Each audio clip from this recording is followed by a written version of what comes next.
Yeah, it's called Conversations with Jeff, not Screaming Matches. Yeah, you and I do not agree on Calvinism. But look how nice we are to each other. I think it's going to really shock a lot of people, thrill a lot of people. A lot of people are going to have to do some soul searching. It's like, you know what?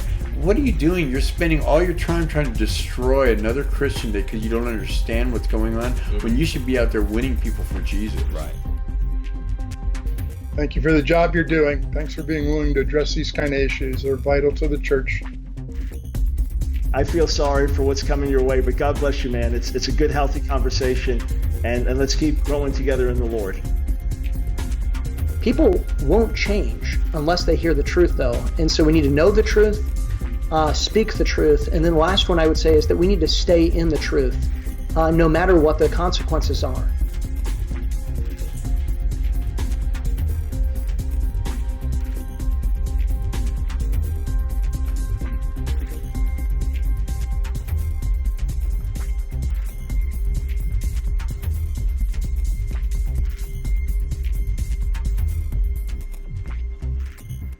Okay, everybody, we are back here with Conversations with Jeff here on the GK Podcast Network.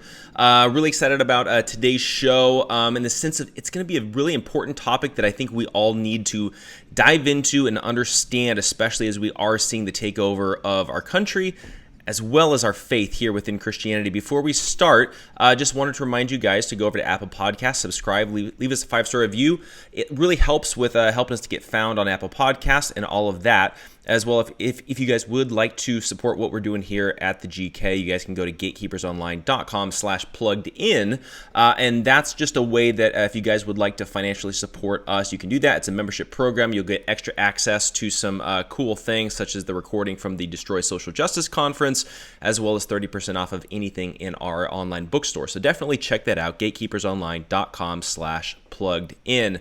Well, I'm really happy to be bringing on good friend Dr. Bobby Lopez. He's the host of the Big Brown Gadfly that we host here on this podcast network. But Bobby, thanks for joining us, and glad to have you back on.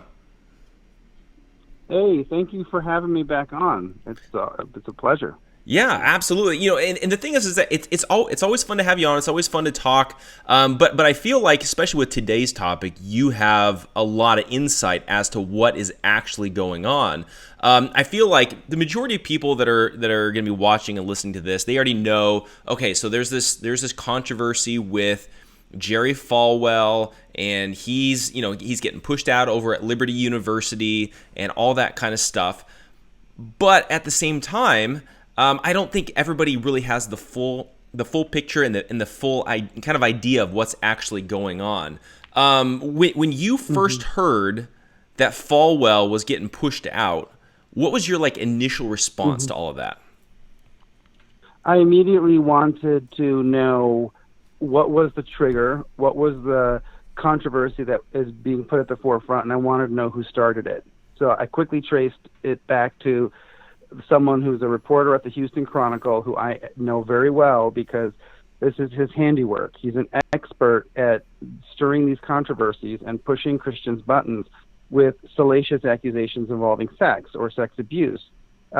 His name is Robert Downen, and he'd been on my radar for a long time because he made a career out of going after sex abuse in the Southern Baptist Convention. But I remember multiple attempts to try to draw his attention to the work that I was doing on sex abuse in the Southern Baptist Convention, and I had lost my job. You know the story at Southwestern Baptist Theological Society Seminary because I was looking into same-sex abuse, and I was writing about it, and I had been told not to write about it, and I was fired. I had also submitted a resolution to the Southern Baptist Convention about sex abuse and whistleblowers, and that had gotten shot down.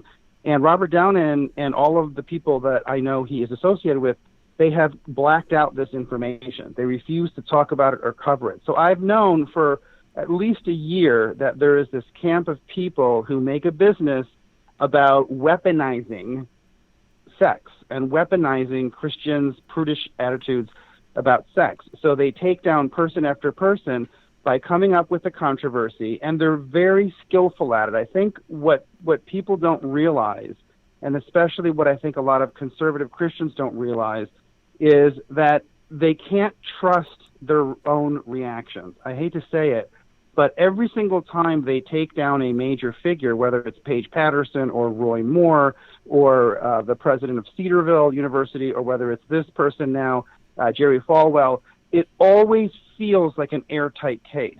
It always feels incredibly reasonable to have them removed, because the controversy seems like it's just beyond the pale.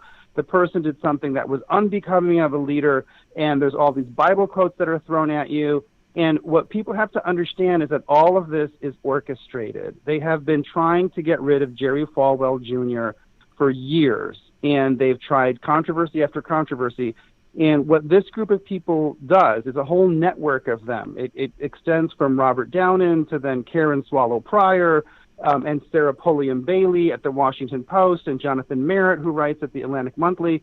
What they do is they spend a good amount of time, they do their homework, and they get all of the supporting infrastructure behind a takedown, so that they only go public at a moment when they know that they have key allies or conspirators or collaborators, whatever you want to call them, who are going to come out. And usually they reserve the time for certain people who are going to be what some people call surprise validators. That is, people who would normally be allied to Jerry Falwell, but now are coming out and saying, no, this is beyond the pale, we must act. And so it's a very familiar strategy. I've seen it done a million times. And my first instinct when I see something like this is I follow the money, okay? So I want to know, if Jerry Falwell is removed, A, who's going to replace him? B, how much money is at stake? And C, who's going to get that money? Do you see what I'm saying? So the questions to this is, A, they have not said who's going to replace him. They've appointed an acting president. B, there's a lot of money. It came out that it's close to $2 billion in assets. That's over 10 times what was at stake in the takedown of Paige Patterson at Southwestern Baptist Theological Seminary. We can talk about that one. And C, the question is, whoever gets into the presidency, they're not just going to take over that job. They're going to come in and they're going to fire all of the administration, all of the mid-level management, and eventually they're going to start purging the ranks of the faculty.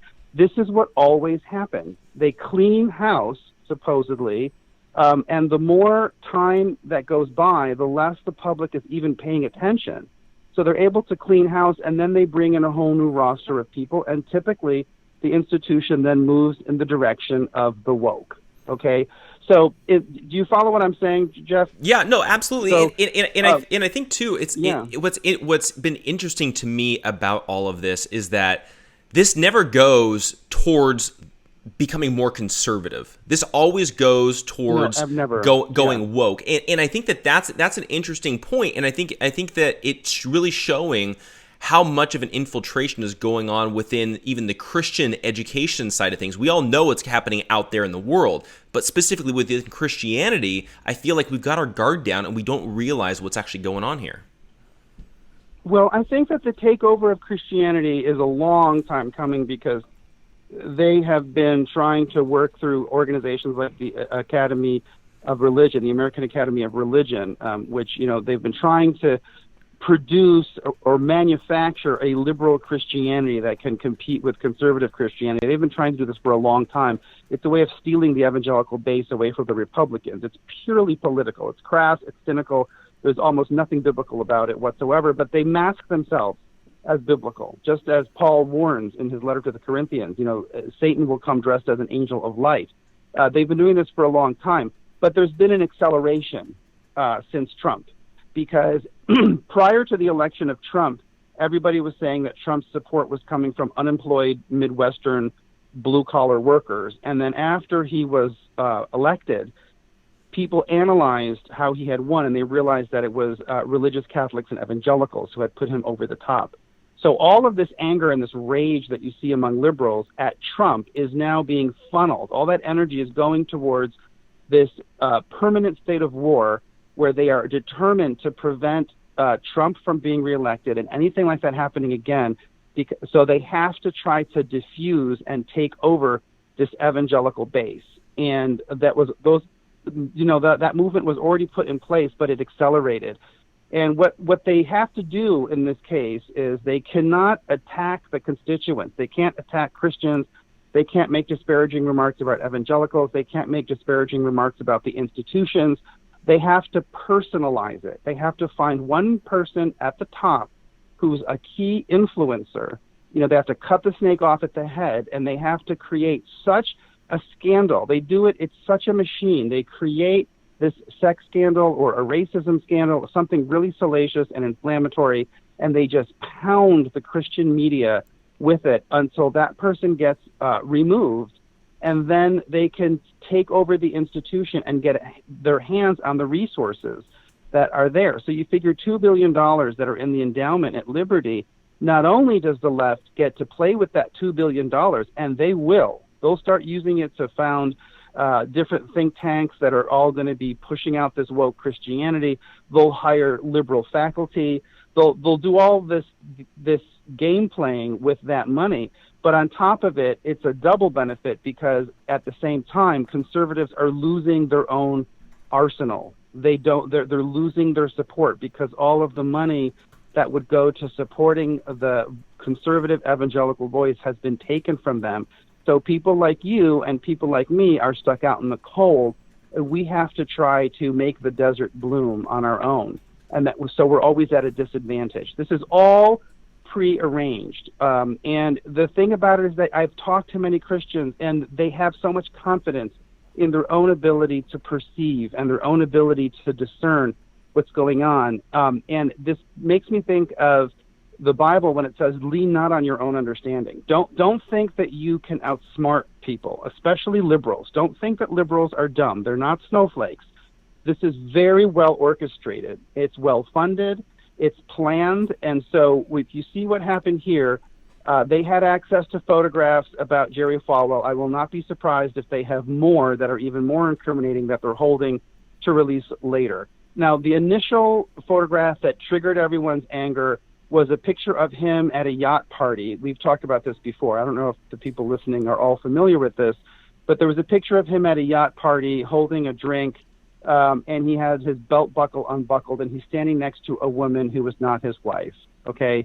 Now, as someone who came to Christianity late in life, and I spent a lot of time on the wild side, I have a pretty high threshold. I look at that as, wow, that was really irresponsible. It's kind of offensive. He also was at a costume party that was making fun of trailer park residents, so that's kind of triply offensive, right? But I'm not going to lose my mind and say, okay, well, this image makes me so uncomfortable that I'm going to sign off on any kind of reprisal, even if it means removing him from the presidency and replacing him with someone who is going to be 5 times worse. Do you see what I'm saying? But it's a game of pushing Christians' buttons. The left, they've used this formula again and again and again. It's like clockwork, and it's the same players. It's the Jonathan Merritt, Sarah Pulliam Bailey, Karen Swallow Pryor, Beth Moore, Ed Stetzer. It's the same little circle of people. They have their assets planted at different newspapers. They came up through training under various mentors. They all know each other. They share a lot of the same funding opportunities, etc., and they work like a well-oiled machine, and they create the illusion that something terrible has happened. Do I think that the picture was a good idea? No, I don't. Okay, but it also, if you could just step back from all of the blogs and all of the tweets and all of the social media and all of the chest pounding and the pearl clutching and all of that, and you look at it, you have to say to yourself, okay, he made a dumb move. He went to a party. He took a picture. Let's move on. Somebody chastise him, maybe dock his pay for a week, or I don't know, do something like that. But what they've moved immediately to, and you can see this is the end goal. You can see very quickly they move towards the end goal, which is they want to remove him and replace him with somebody else, and they're going to do it in a very stealthy way. So they're doing here exactly what they did at Southwestern Baptist Theological Seminary in 2018. In that case, in 2018, they started a big scandal about comments that Paige Patterson had made years ago that they released the audio, And then once there was such a big controversy, then they had these petitions and these letters that were sent to the trustees telling them to take action. So the trustees said that they had to take action. So they first removed him and said they were going to retire him to an emeritus status, and then they fired him. And then they placed as the acting president Jeff Bingham. He was the interim president, and he's well-liked and very popular and harmless. You know, he's very politically mild, etc. And so we all let our guard down because they said they had replaced him already and we weren't paying attention to what was going on. But he was only the interim president. So then they announced a search committee, and then 8 months later, they come forward with this nightmare president, Adam Greenway, who's just a tyrant. I mean, he fired 25 faculty in one day, then he fired more. I mean, he's cleared out half of the faculty by now, and he's bringing in all of these people from the institution that he had worked at before, all of his friends. He's now founding this thing called the Institute, or the International Alliance for Christian Education, with Karen Swallow Prior and Russell Moore on the list of fellows, etc. So he's transforming that entire seminary. And I was fired, I mean, in that whole process. I mean, they're clearly clearing out everyone whose viewpoints stand in their way. And I think that's precisely what they're going to try to do right now at Liberty. They've said that he's on an indefinite leave of absence, which is sufficiently vague for everyone to be kind of confused and not really paying attention. And then now they've appointed an acting president, and then they've now replaced the chairman of the board with an African-American, and they've made a big sort of splash by saying this is the first African-American that's serving on as the chairman of the board. So they're deflecting all this attention to that story. And meanwhile, nobody in the press I've seen has really asked who is going to replace Jerry Falwell. Have you noticed that? Have you seen anyone say who's going to replace him? I haven't heard a thing. And the thing that's interesting to me, and I actually posted an article about this a few days ago, maybe even like last week. But there's this organization called, I believe it's off the top of my head, Save 71, and it's alumni and some pastors and people like that are in this is a new organization, but I've been following this group of people, the founders. They've been going after Falwell for years, and if you look at their website, it's all very conservative Christian. We need somebody that pushes our values, that reflects Christ, and they're saying that Falwell isn't. Well, you actually go look at these founders, you begin to realize they're pushing for woke Christianity. They're pushing for accepting homosexuality within the university. They're a bunch of never Trumpers. Like it's extremely obvious, but they're not being upfront and honest. They're being subversive, and then I feel like, to me, this is making it obvious. This is a coup. I don't know how else to put it. I don't know how else to put it. Yeah, no, it's a massive coup, and we've seen it at so many institutions that were dear to conservative evangelicals. I wrote an article in American Thinker, and I listed 18 of those institutions that have been taken over through things like this. I mean, I think the National Rifle Association was one of the only ones where the coup didn't work. They tried to get Wayne LaPierre removed. I don't know what the heck Oliver North was doing, but Oliver North was, again, threatening Wayne LaPierre that they were going to release some information about a scandal, but then Wayne LaPierre was able to blow the whistle on it, and so that one stopped. But it's in place after place, it's the same coup, and they always cloak it in this fake rhetoric. I mean, because this is the thing, they are smart. They do their homework. They find assets that they plant in all of these institutions who learn the jargon.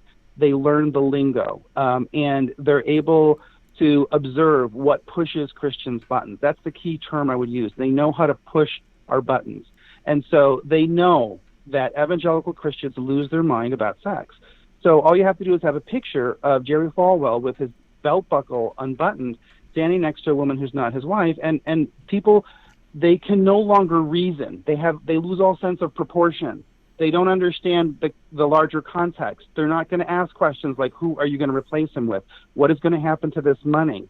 Who are all these new people who are coming out of the woodwork saying that they're longstanding alumni and concerned friends of liberty? Why are they all of a sudden exploding onto the scene and making all of these claims?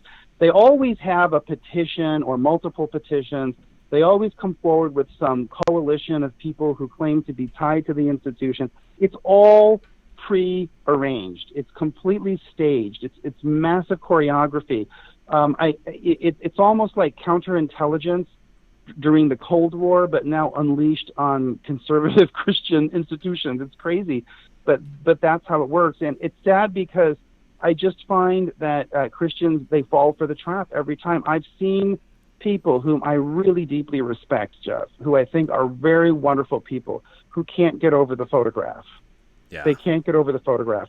I sent them the articles that I wrote about this, and they would write me back and say, I don't care. I don't care about anything.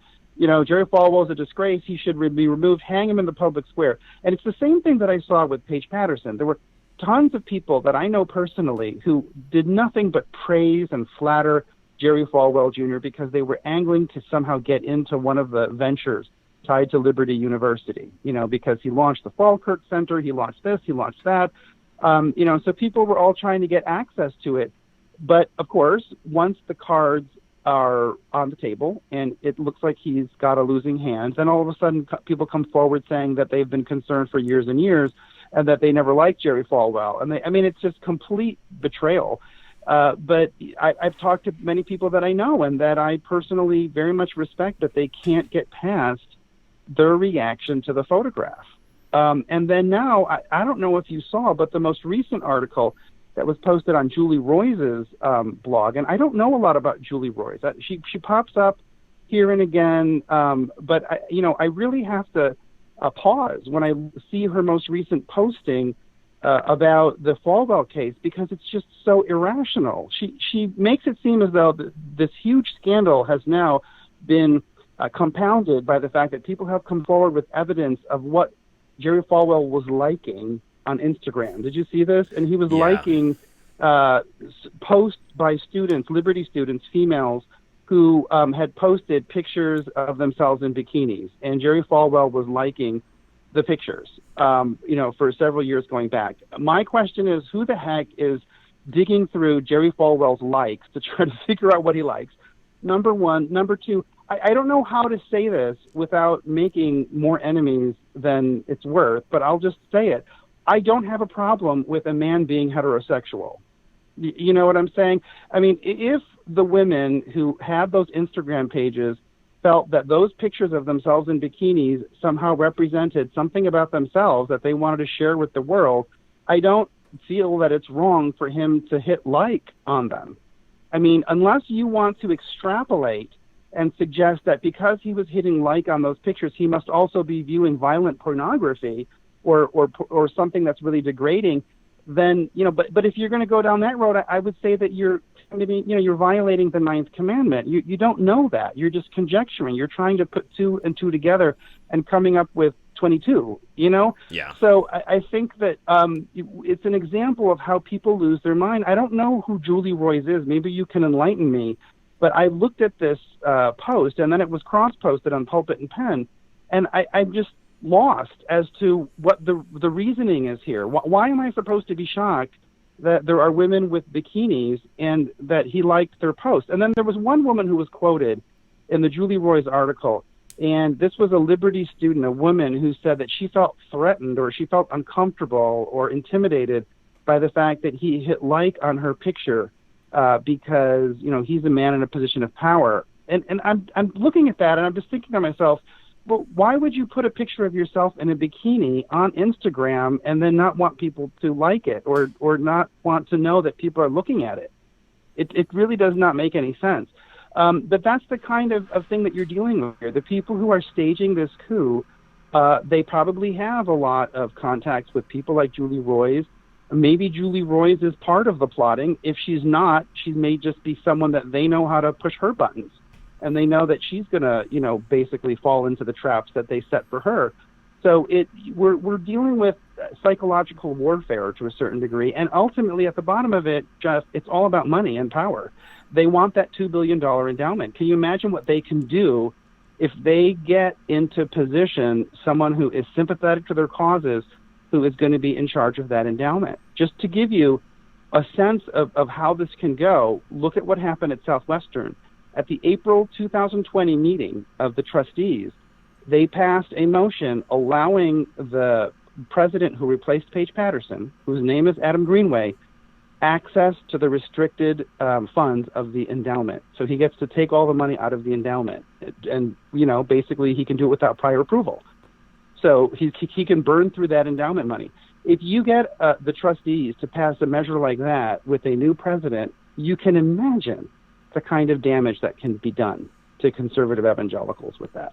No, absolutely. And I think, I keep coming back to this idea too, that what is it about conservative Christians where we get so outraged? Because I'm looking at this, and I feel like the same kind of thing is being used against, is being kind of thrown at conservative Christians, and there's still quite a few that are never Trumpers, and I feel like it's the same kind of mentality, and it's like they can't separate out being able to say that somebody did something wrong with we're going to destroy the person, right? And so it's like with Trump, right. I think we can all agree he's said some pretty stupid things. He's done some pretty stupid things. He's not a Christian.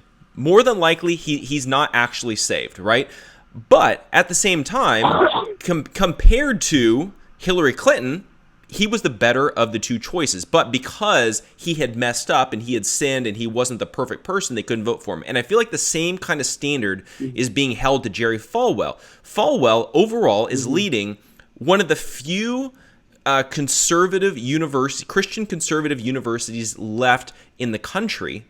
And it's like we're willing to destroy the one beacon of light when it comes to that kind of mentality it's like we're sacrificing the future. We're sacrificing giving that over to the left to take out a single guy who has a questionable Instagram post. I feel like this is pretty petty here. Well, it's why we lose. It's why conservatives lose. I watched this happen with Roy Moore. He was one of the few people in politics anywhere who had defended a child's right to have contact with their mother and father. That's an important principle from family court. It is important for when you're dealing with foster care, adoptions, divorce proceedings, everything. And when the laws were being changed for gay marriage, he was one of the only people who listened to our argument that there was a question about whether a child would still be able to maintain a natural-born right to their mother and father, given the changes in laws to accommodate gay marriage. He was one of the only ones who respected that. And that's an important principle, especially given the history of slavery in America, where children were removed from their parents. Okay, so, this is really important. And when people went after him over these accusations that he touched a girl in 1978, it was totally unsubstantiated. It was all the same people. It was all the exact same people. David French and all the Karen Swallow Pryor types and the Beth Moore people and the Sarah Pulliam Bailey crowd over there at the Washington Post. All of them were all, lining up. And then, when people were confronted with questions like, there's really not enough proof here. We cannot assume the worst about a man without proof. Then they were given proof in the form of stories that he had dated women who were younger than him when he was in his 30s, that he was dating women in their early 20s or whatever, or, who were legal. They were adults, but they were very young, and he was maybe 12 or 13 years older than them. And so they just lost their minds.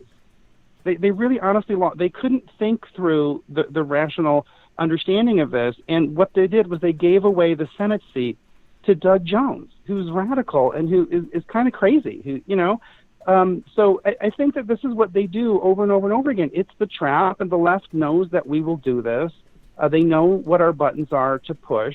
We can try, people like you and me, to just try to be a voice to say, hey, come on, step back and do this. But it is an inherent flaw in conservative Christians that is constantly going to harm us, because if they can't get over that prudish judgmentality and that witch hunt mentality, the left will use it again and again. And it's a very effective weapon, because if you can direct all of that anger against someone in a position of power, then you can carry out a coup. And then you don't have to make an argument against the mission of that institution. You don't have to prove that your views are right. You don't have to argue with all of the people who you disagree with. You just have to get rid of the person at the top, and then you take everything over and quietly take all the money so that you can put it to your own uses. It's insidious, but that's what we're dealing with here. And I don't know what the solution is.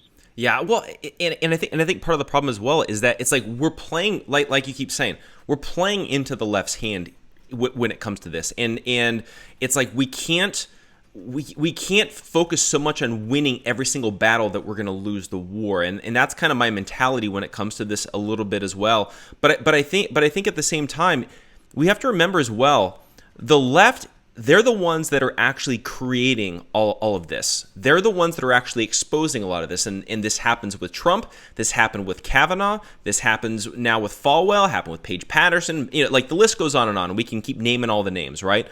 But in a lot of these cases, it's the left that's pushing these accusations, and then they're just getting it out there. They're throwing it in the middle because they know that the conservatives will run with it, right? But I think the interesting aspect to this is that the left doesn't actually think that anything that Falwell did was wrong because they glorify it on their end. They just had, like, if they actually had a problem with this kind of mentality, they would not have had Bill Clinton speaking at the Democrat convention this week. You know what I mean? And I think that's something that we need to remember, is that they're doing this to get us to destroy our own, so that way they don't have to do it. Right, and yeah, and it is very duplicitous. It's deceitful. It's dishonest. It's all of those things. I see this with Kamala Harris, who has her history of engaging in sexual relationships with people in a professional context, where she was in a position she was placed in a conflict of interest, basically, because her boyfriend started her off on her career by giving her jobs that she was underqualified for, and thereby passing over all of these other more qualified women. So if you think about what Kamala Harris did, that's terrible, given all of this discussion about Me Too, that really encourages more women to be placed in the position that they're going to be pressured to trade sexual favors for advancement. There's no way that Kamala Harris should be on that ticket, given all of the discussion about Me Too that we've had. But of course they won't discuss that. They won't go after it. And the question is, who has enough resources to be able to just flood social media? If you have enough commentators all saying the same thing, all using the same deflections, and you just don't have enough people on our side with stamina who can answer to all these things and keep on butting against them until they push them back, then you're going to lose. And I think someone like Jerry Falwell, he is a classic easy target because of the fact that he is in many ways a stereotype of a corrupt evangelical. He's not perfect. He's got a lot of flaws. And there are a lot of people who are jealous of him, who agree with him, who are on the same side, but who are jealous of the fact that he was a golden boy whose dad was his meal ticket, and he walked into a really cushy job, and, he's prosperous, and he's got lots of money, and he has a yacht. So, of course, people are going to be really jealous. So the left is able to get some of those jealous people on our side to do their dirty work for them. And then there are people, I saw this with Paige Patterson, because I was working on campus when he was removed in that big ouster in 2018. I saw people who were high up in the university who collaborated with Adam Greenway's people to help give information that would make Paige Patterson look bad, right, so that he would be removed. And then they themselves were fired after Adam Greenway took over. I saw a lot of people like that. These people who do these coups d'etats, they have no respect for you if you are a collaborator. They treat you with total contempt. They will work with you up until the point that they don't need you anymore. Do you know? And that's how ruthless this game is. And I've seen it played out again and again. But there are people on our side who just fall for this again and again. And I think there is a biblical basis to say this is the cost of our own judgmentality. Yeah.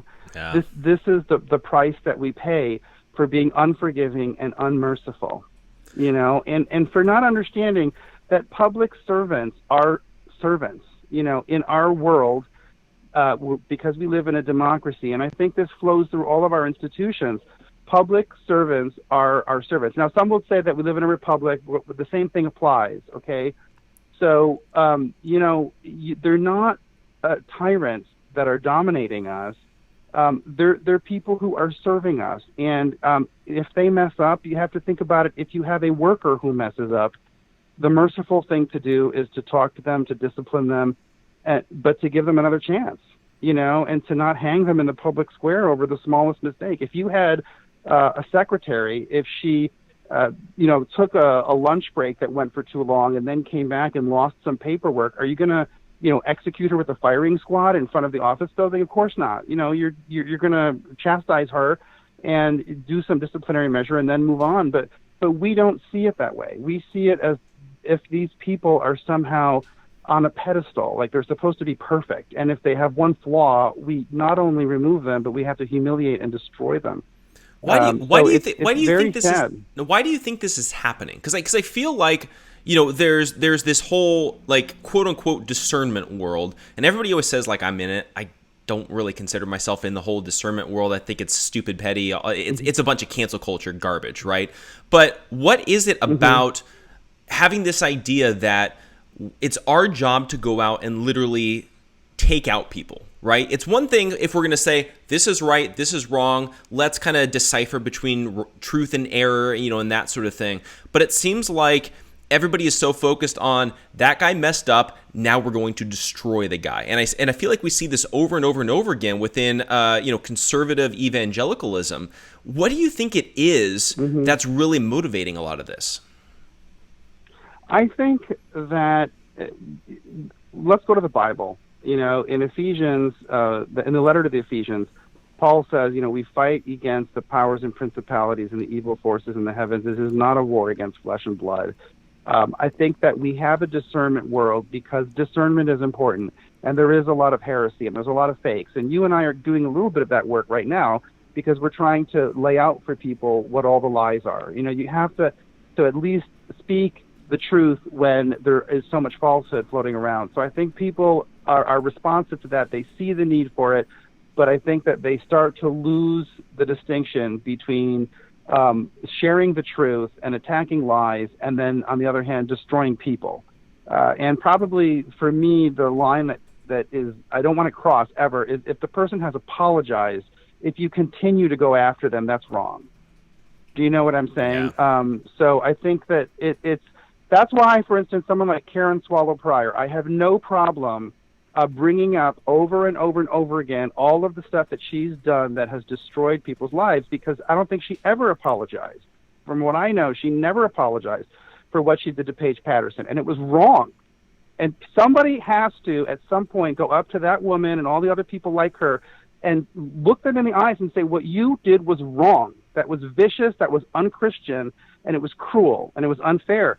So I'm willing to do that, but somebody like Jerry Falwell who apologized, somebody like Paige Patterson, who apologized, even someone like Ellen DeGeneres, maybe think of people who are not on our side, like people who are on the liberal side. If they apologized for something, then you don't keep on going after them. Do you know what I'm saying? You have to back away and let try to move forward with things. But I think sometimes people they lose sight of that, and the left and the right both do this. And I do want to point out that, I don't know when your book is coming out, Church and State. I contributed an essay to that. And in that book, I have a chapter on what went wrong in the seminaries. And I'm very critical of liberty by coincidence. I mean, I really am very critical of Jerry Falwell and some of the things that were going on at Liberty. I wrote it before this scandal broke. So, I mean, I don't think that we have to refrain from criticizing Jerry Falwell. But the problem is, in this case, our criticisms of Jerry Falwell has now moved into just really foolish, self-destructive judgmentality.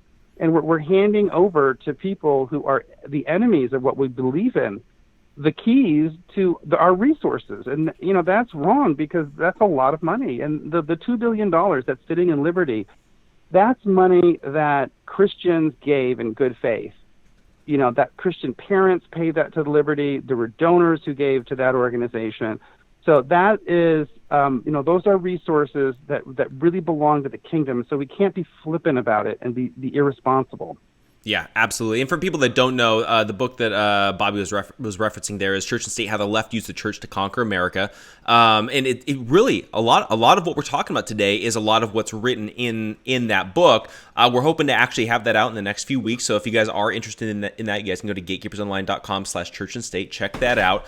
But one of the interesting things about your chapter in relation to liberty was talking about Charlie Kirk. And I think that one of the things that I keep hearing as a refutation, like when I'm talking about Liberty University Online or whatever it is they'll say, well, Liberty's not going to go woke because they've got Charlie Kirk associated with them.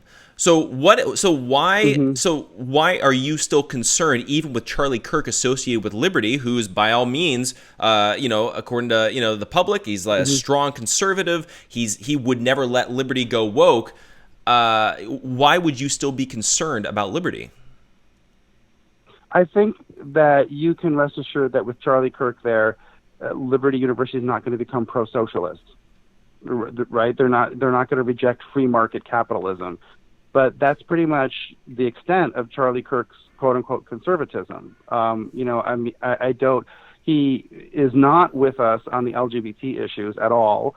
And I think there were a lot of questions about whether he really was fair to people who were even pro-life. There was a woman who went to one of the Turning Point USA events who felt that she had really been treated badly and had been pushed out because she wanted to ask Tomi Lahren a question about her pro-abortion views. And I think that Charlie Kirk, from what I have been able to follow, I may be wrong, I'm open to being corrected, but it seems that his view is that the most important thing is fighting socialism and making sure that we defend free market capitalism. And I don't, that's not the game that we're in when you're at a place like Liberty. I mean, that is a Christian university, and it's an evangelical university, so we're supposed to be sharing the gospel as the only way. I mean, even religious liberty, which is always an important cause, that is not meant to be just liberty for the sake of liberty on a Christian campus. It's supposed to be to facilitate the spreading of the gospel as the only truth, the one way to the Father is through Jesus Christ, our Lord and Savior.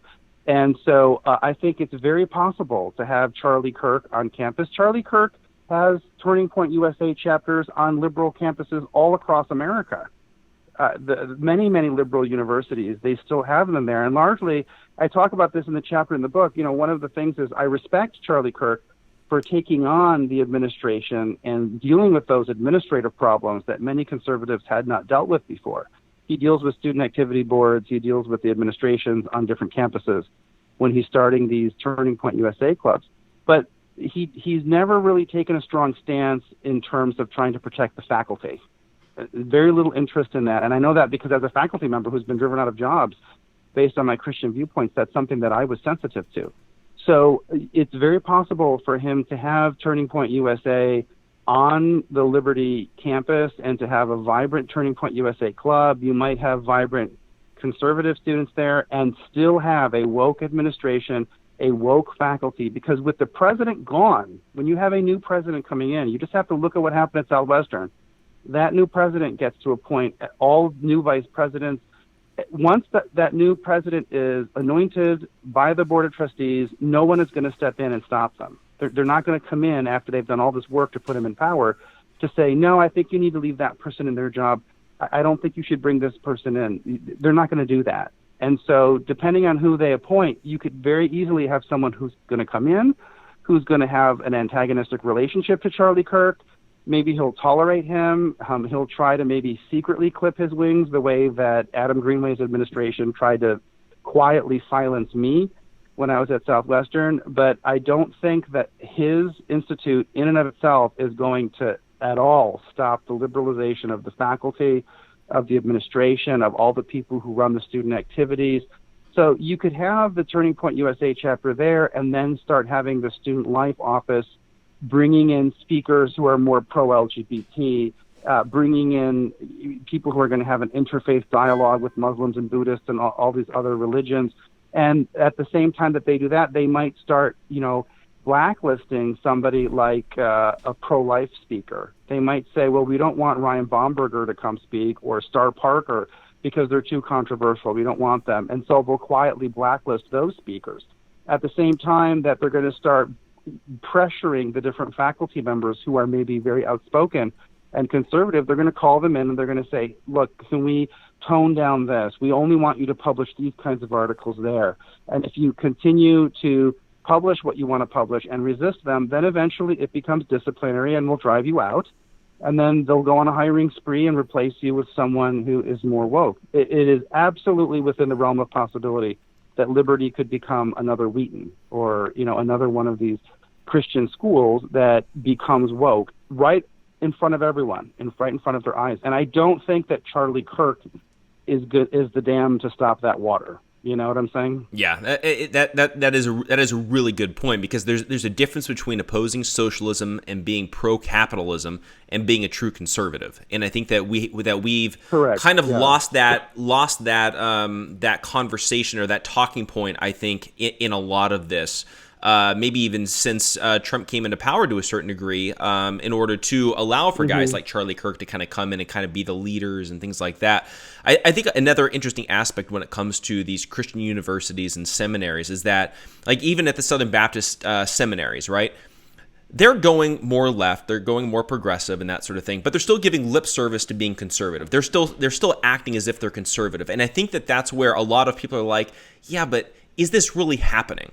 And I think that that's going to be something that we have to watch out for with Liberty, is that I don't think that they're going to come out tomorrow and all of a sudden they're going to start, saying, vote for Joe Biden.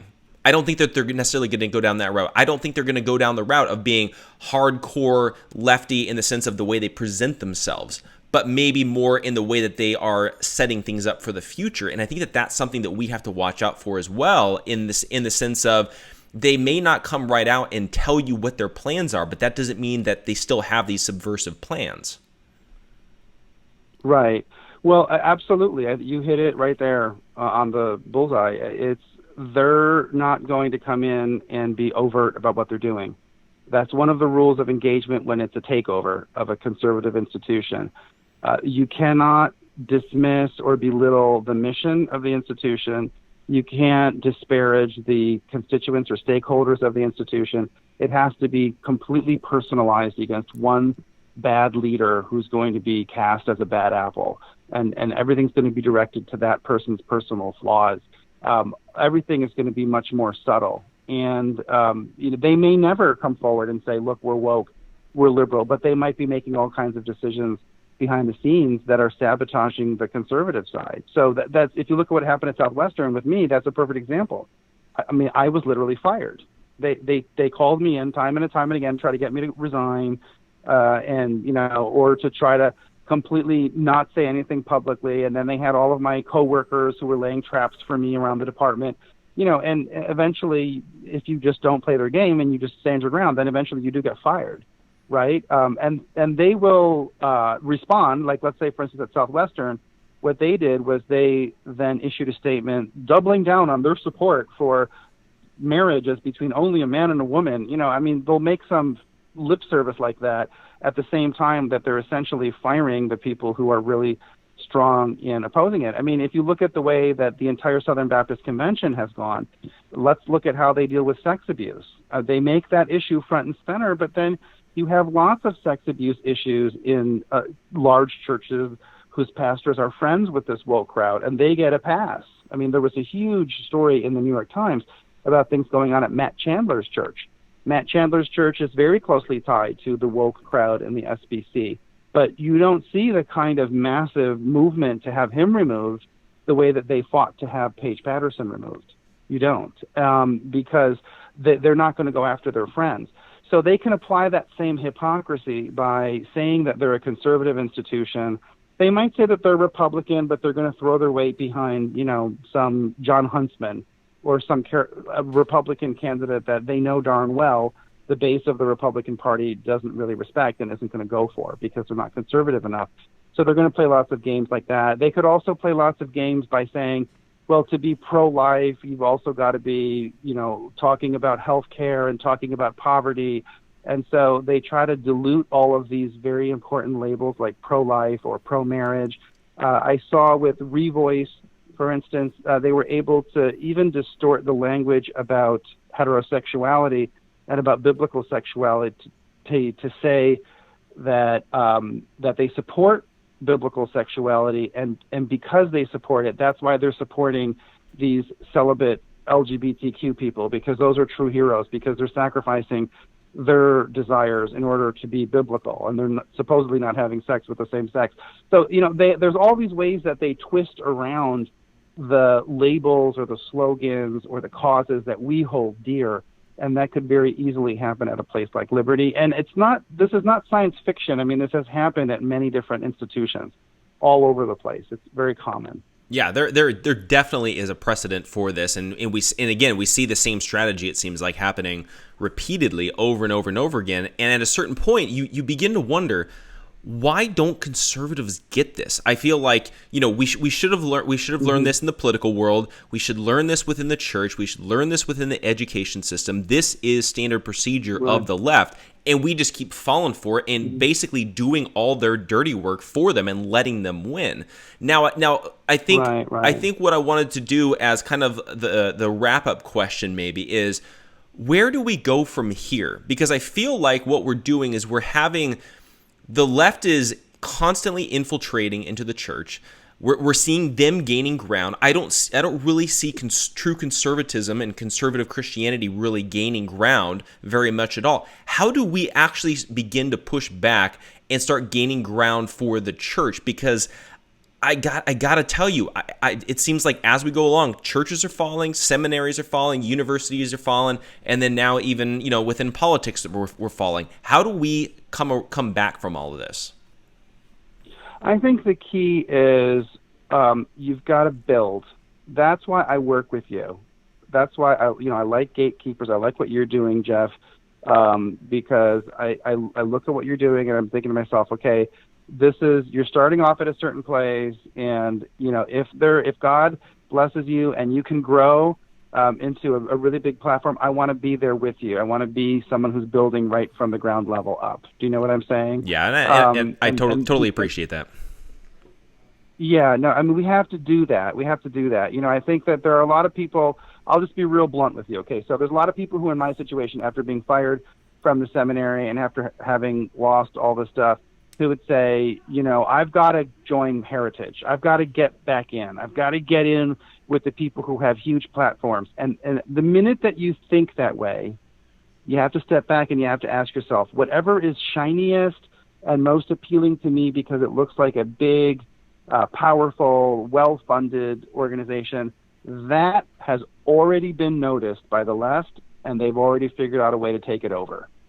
So the weird thing is, it's almost like all of the groups and organizations and institutions that you feel hardwired to trust instinctively are the ones you can't trust, because those are the same ones that the left saw and already has a plan to take over. So I think we have to build. It's hard, but that is, what we're doing now. I'm leading this Bible study, and we're going through the book of Numbers. And, I think that that's a good book of the Bible to think about this. When God brought the Israelites out of Egypt, at the first stage, he took care of all their problems for them. He sent the plagues. He parted the Red Sea. He gave them manna. He gave them quail. And then when they got to the Holy Land and they sent 13 spies in, they came back and 11 of them lied and said, we can't take it because there are giants there. And only Joshua and Caleb told the truth. Now, as a result of that, God said, okay, well, you're going to have to spend 38 more years in the desert, and everyone who is over the age of 20 is going to have to die before you go into the Holy Land, because he wanted a rugged group of people to be his people, right, and to build it from the ground up. He wanted them to be able to take matters into their own hands and to not expect everything to be handed to them. And I think that's the situation that conservative Christians are in. You have to forget about just trying to get an internship at the Heritage Foundation and being invited to speak there. It's like we're not going to be able to walk into somebody else's ready-made world. There's no Daddy Christmas who's waiting in the background who's going to cut you a check for $10 million to start your own media nonprofit, unless that person is going to have all of these corporate interests that's going to completely determine what you can say and what you can't say.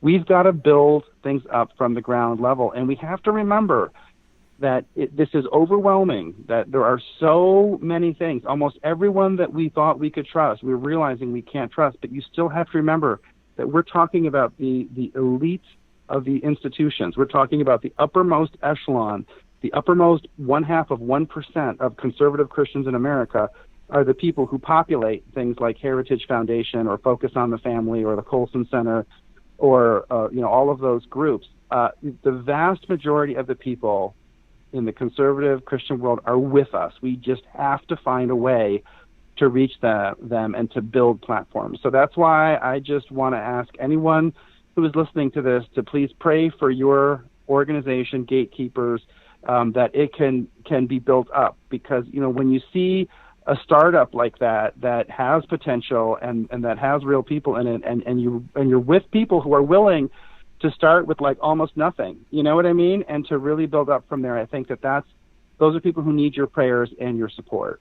Yeah, I deeply, deeply appreciate that, and I think for me too, it's been really cool, even just building this and just the friendships and the common mentality that I feel like we all have. Yeah. But one of my things too is that for me, just for everybody out there as well, I'm not looking to like hoard resources. I'm not looking to just like make it all about us. I want more voices out there in general. You know what I mean? Like I feel like we need more people planting churches. We need more people doing things like that. We need more people starting new schools, new universities, new seminaries, because I think that for too long we've tried to quote unquote fix it from within.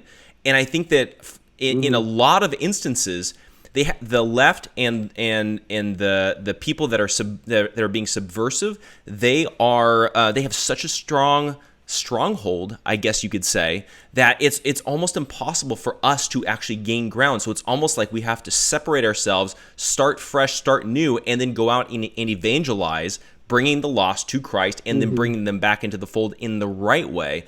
At this point, I don't really see any other way moving forward, I think. Yeah, you're right. You just said it. You hit it right on the head. I think that the left is really good at taking over institutions.